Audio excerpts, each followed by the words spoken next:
अस्सलाम वालेकुम स्टूडेंट्स, मेरा नाम अम्मार मुजाहिद है और आज के इस लेक्चर में हम एक्सरसाइज 4.4 के क्वेश्चन नंबर 80 को सॉल्व करेंगे। ग्राफ स्केच करना सीख रहे हैं हम रैशनल फंक्शंस के पर्टिकुलरली इन क्वेश्चंस में। तो ये कुछ एक स्टेप्स हैं जिनको हम पिछले काफ़ी लेक्चर से फॉलो करते आ रहे हैं ग्राफ स्केचिंग के लिए। या फॉलो कर सकते हैं, रीड करना चाहते हैं तो वीडियो पॉज करके आप इसे रीड भी कर सकते हैं।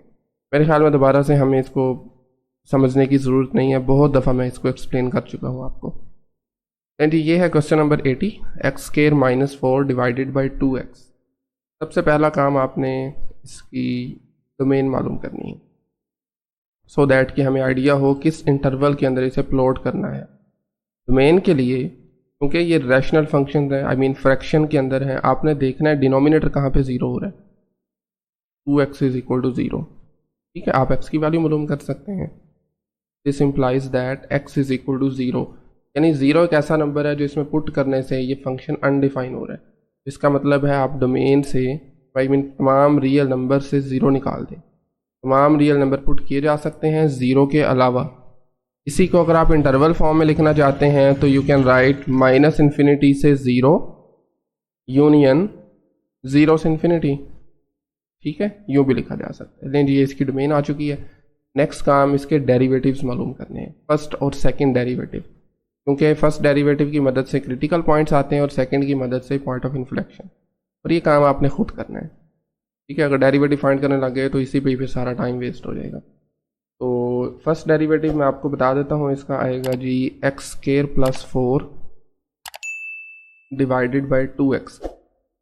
जी this is the first derivative. इसी तरह इसी को अगर आप दोबारा डिफ्रेंशिएट करते हैं, यानी इसका second derivative, this is going to be -4 over x cube -4 divided by x power 3। इसके डेरिवेटिव भी आ चुके हैं। थर्ड स्टेप में हम इसके क्रिटिकल पॉइंट्स मालूम करते हैं, यानी वो नंबर जहां पर फर्स्ट डेरिवेटिव 0 हो या अनडिफाइन हो रहा हो। ठीक है, तो इसको अगर आप देखें तो ये 0, चूँकि फ्रैक्शन है ना, फ्रैक्शन 0 से शुरू होता है जब आप उसके डिनोमिनेटर को 0 करते हैं, और अनडिफाइन तब होता है जब उसका डिनोमिनेटर सिफर होता है।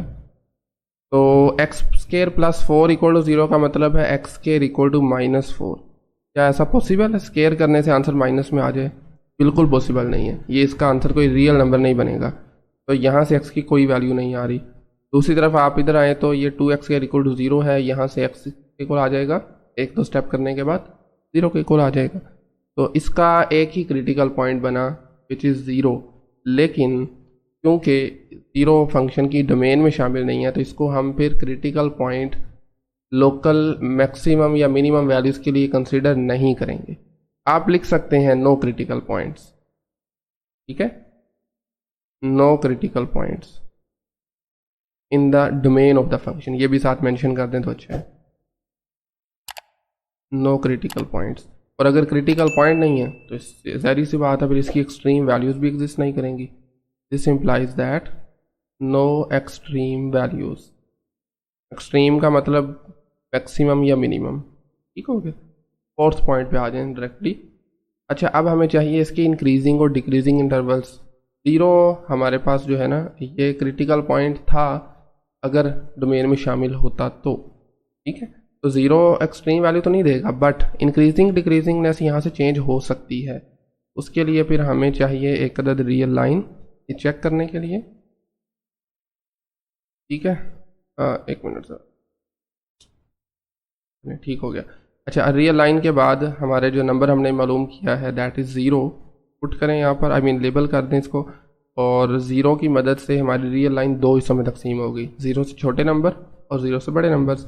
तो आपने क्या करना है, डेरिवेटिव में 0 से कोई छोटा नंबर पुट करें क्योंकि ऑफ कोर्स माइनस में होगा, और 0 से बड़ा नंबर पुट करें। अब ऑब्जर्व कीजिए हमारे इस डेरिवेटिव में एक तो नेगेटिव साइन आपको कहीं नज़र नहीं आ रहा, और दूसरा x की पावर भी हर जगह इवन है, मतलब 2 ही आ रही है। तो इसमें नेगेटिव होने का चांस बिल्कुल भी नहीं है। किसी सूरत भी x की जो मर्जी वैल्यू पुट करें 0 के ऑफ कोर्स अलावा, इसमें नेगेटिव आंसर नहीं आएगा।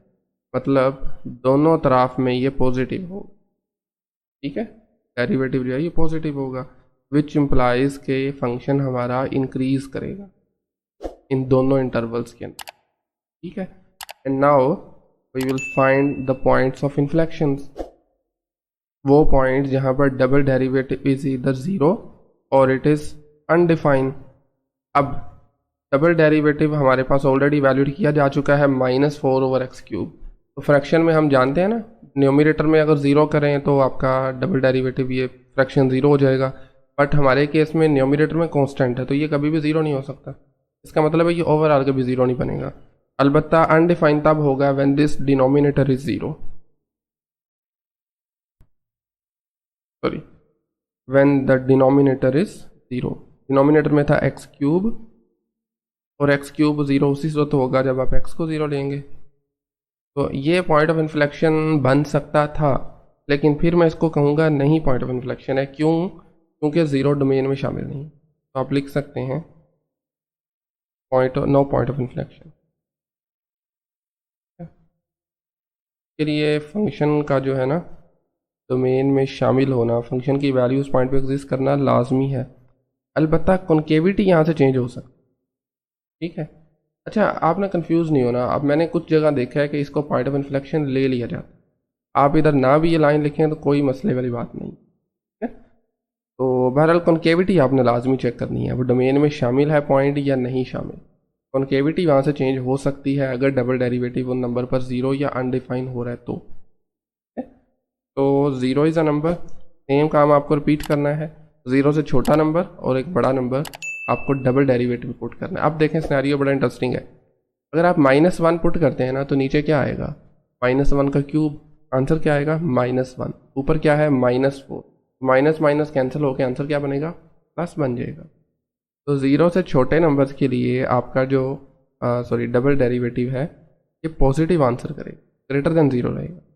और ज़ीरो से बड़े नंबर्स के लिए क्या ख्याल है, यानी अगर मैं यहाँ पर 1 लगाता हूँ तो 1³ 1 होता है, -4/1 -4 आएगा। इसका मतलब है कि डबल डेरिवेटिव का आंसर पॉजिटिव नंबर के लिए नेगेटिव आ रहा है, लेस देन ज़ीरो आ रहा है, विच मीन्स ये पहले कॉन्केव अप था इस इंटरवल में और ज़ीरो से बड़े नंबर्स के लिए ये कॉन्केव डाउन आ रहा है। लें जी, these are the intervals of concavity.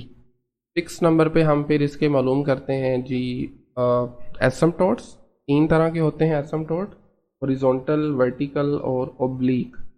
अब इसके हॉरिजॉन्टल सबसे पहले देख लेते हैं। उसके लिए हम जानते हैं आपको लिमिट वैल्यूएट करना है फंक्शन की, x अप्रोचेज इन्फिनिटी, x की पावर फंक्शन क्या है x² - 4 डिवाइडेड बाई 2x। अब एक बात याद रखें, जब भी किसी रैशनल फंक्शन में न्यूमरेटर की डिग्री ग्रेटर हो ना, डिनोमिनेटर की डिग्री से ग्रेटर हो अगर, तो इसका आंसर हमेशा अनडिफाइन आएगा, ठीक है। और अनडिफाइन आंसर आए तो इसका मतलब है नो हॉरिजॉन्टल एसिम्पटोट। अगर कोई फाइनाइट नंबर आंसर आता तो एग्जिस्ट करने थे, नो हॉरिजॉन्टल एसिम्पटोट, नो हॉरिजॉन्टल एसिम्पटोट्स, ठीक हो गया जी। राइट, नेक्स्ट अब हम क्या करेंगे, इसके वर्टिकल एसिम्पटोट। और उसके लिए मेरे ख्याल में कोई मुश्किल वाली बात नहीं है। आप देखें फंक्शन किस नंबर पर डिनोमिनेटर 0 दे रहा है, हमने ऑलरेडी फाइंड कर रखा है 0 पे दे रहा है। अगर आप 0 लगाते हैं तो वो 0 पे अनडिफाइन हो रहा है। तो आप एक फॉर्मेलिटी पूरी करने के लिए इसकी लिमिट फाइंड कर सकते हैं 0 पे। x अप्रोचेज 0, लेफ्ट राइट दोनों साइड से की जा सकती है। x² - 4/2x, डायरेक्टली 0 लगा दें तो ये आ जाएगा 0² - 4 डिवाइडेड बाई 2 मल्टीप्लाई 0। तो ये ultimately -4/0 which is undefined. Yes, अगर इसका आंसर अनडिफाइन है तो इसका मतलब है कि इसके वर्टिकल एसिम्पटोट एग्जिस्ट करते हैं जो कि होंगे x = 0 which is basically y axis. ये जानते हैं ना हम बात, x0 का मतलब होता है y एक्सिस। तो y axis is a vertical asymptote, ठीक हो गया। फाइनली इसकी जो थर्ड टाइप थी वो इसमें एग्जिस्ट करेंगे लास्ट लेक्चर में, और उससे पहले भी मैं आपको बता चुका हूँ। ओब्लीक एसिम्पटोट तब एग्जिस्ट करते हैं जब न्यूमरेटर की डिग्री एग्जैक्टली 1 ग्रेटर हो डिनोमिनेटर की डिग्री से। और यहाँ पर बिल्कुल ऐसा ही है, ऊपर डिग्री 2 है पॉलिनोमियल की और नीचे 1 है। पॉलिनोमियल्स की डिग्री की बात हो रही है ना, ठीक है। तो तरीकाकार क्या है फाइंड करने का, उसे भी देख लेते हैं। तो हमारा फंक्शन है, मैं एक मरतबा री राइट कर लेता हूँ, y = x square minus 4 divided by 2x। ठीक है, आपने डिवाइड करना है अपने न्यूमरेटर को डिनोमिनेटर से। लें जी, we have x square minus 4 2x। 2x को किससे मल्टीप्लाई करूँ एक्स स्केयर आ जाए, ऐसे ही करते हैं ना इसको डिवाइड। तो इसको अगर मैं मल्टीप्लाई करता हूँ x ओवर 2 से, 2 से कैंसिल हो जाएगा, x हो जाएगा x square, that's it. Sign change करें, कैंसिल आउट हो जाएगा, -4 एज इट इज़ नीचे आ जाएगा। अब आपका जो क्वेश्चन आया ना दिस x ओवर 2, ये इसका ऑब्लिक एसिम्प्टोट है। वैसे बाय द वे हम इस फंक्शन को क्या लिख सकते हैं, अब जानते हैं ना, quotient plus remainder over divisor. तो प्लस नहीं, मैं माइनस लिखूंगा क्योंकि ये -4 है। इसको हम कुछ इस तरह से भी लिख सकते हैं। तो ये चीज़ जो आपके पास आई है ना दिस क्वोशिएंट, ये हमारे, आप इसको अलहदा से लिख भी सकते हैं, y is equal to x over 2 is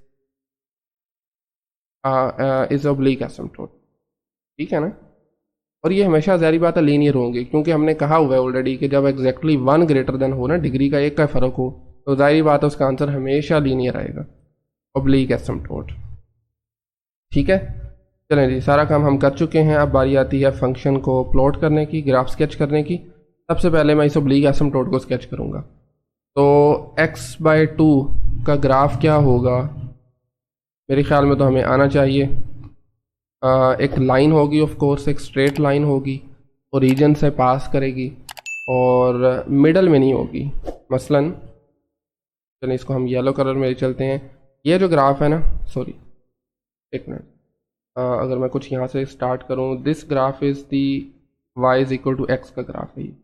ठीक है, एग्जैक्टली ये ओरिजिन से पास कर रहा है। अगर मैं x/2 करता हूँ तो ये नीचे की तरफ मूव कर जाएगा, मतलब जितना मैं x की वैल्यू को, x को डिवाइड करता हूँ ना किसी नंबर से, ये नीचे को मूव करता रहेगा।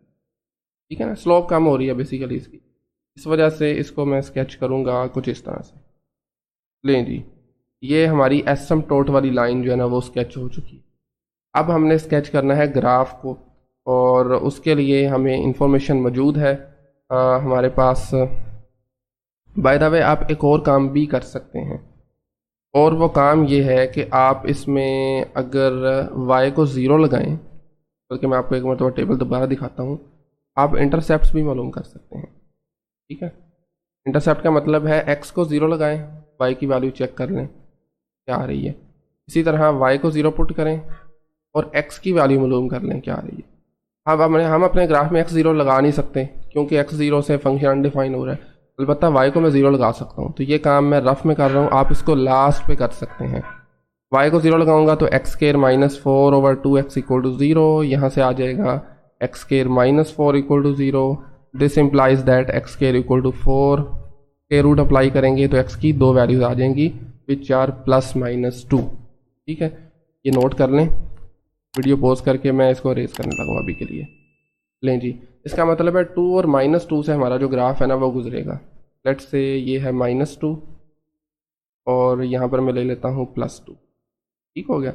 अब 0 के लेफ्ट पे ग्राफ हमारा इंक्रीज कर रहा है और राइट पे बाय द वे इंक्रीज ही कर रहा है।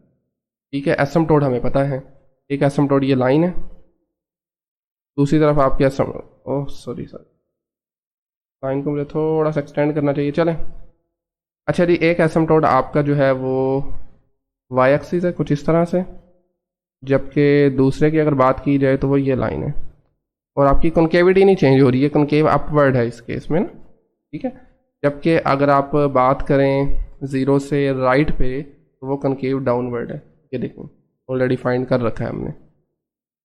ठीक है, तो डाउनवर्ड फॉर्म में आपने बना देना है इसको। लें जी, ये आपके पास एसिम्प्टोट आ गया ऑब्लिक, और नीचे की जानिब इसको मज़ीद एक्सटेंड करें तो ये वर्टिकल एसिम्प्टोट है। ठीक है, कॉन्केविटी इसकी 0 से चेंज हो रही थी, 0 के लेफ्ट पे अपवर्ड है, राइट पे डाउनवर्ड है। यहाँ पर ये तो थोड़ा सा आपको एक बेंड सा नज़र आ रहा है ना, ये एक्चुअली बस स्केच करते हुए प्रॉब्लम हुई है, अदरवाइज ऐसा कुछ भी नहीं है। ठीक है, क्या इसको हम क्यों ना 2 को थोड़ा क्लोज लेकर जाकर प्लॉट कर लें। एक मिनट ज़रा, 2 को अगर मैं यहाँ पर करता हूँ ना तो मेरे ख्याल में स्केचिंग थोड़ी बेहतर हो जाएगी। जी हाँ, नहीं जी, अब मेरे ख्याल में बेहतर है ये। नहीं जी, ये इंक्रीज़ कर रहा है और अब आपको ये कंफ्यूज नहीं करेगा। चलें, ये इसके हैं वर्टिकल एसिम्प्टोट और नीचे की जानिब है ये इसके ऑब्लिक एसिम्प्टोट। इसी तरह यहाँ से भी अगर मैं नीचे से लेट से स्टार्ट करता हूँ तो वर्टिकल एसिम्पटोट है, ऊपर मूव कर रहा है, दिस इज़ द ऑब्लिक एसिम्पटोट। का मतलब है ये इसके साथ साथ चलता रहेगा, इसको इंटरसेक्ट भी नहीं करेगा ना इसको टच करेगा। नहीं, ये फाइनल इसका बिल्कुल एग्जैक्टली ग्राफ है इसका, ठीक है। और काफ़ी है मेरे ख्याल में, आज यहीं पे क्लोज करते हैं। नेक्स्ट लेक्चर में हम क्वेश्चन नंबर 81 को सॉल्व करेंगे। एक एक ही ठीक है, टाइम क्योंकि हो चुका है ऑलरेडी 15+ मिनट्स हो चुके हैं, तो इस तरह के जो क्वेश्चन हैं 94 तक चल रहे हैं ये, तो यानी आज के लेक्चर के अलावा हमारे 14 लेक्चर्स मजीद अभी इस पर लगेंगे, ठीक है। चलें, खैर कोई क्वेश्चन क्यूरी हो तो कमेंट सेक्शन पूछ सकते हैं, अदरवाइज आज के लिए इतना ही काफ़ी है। Thank you very much.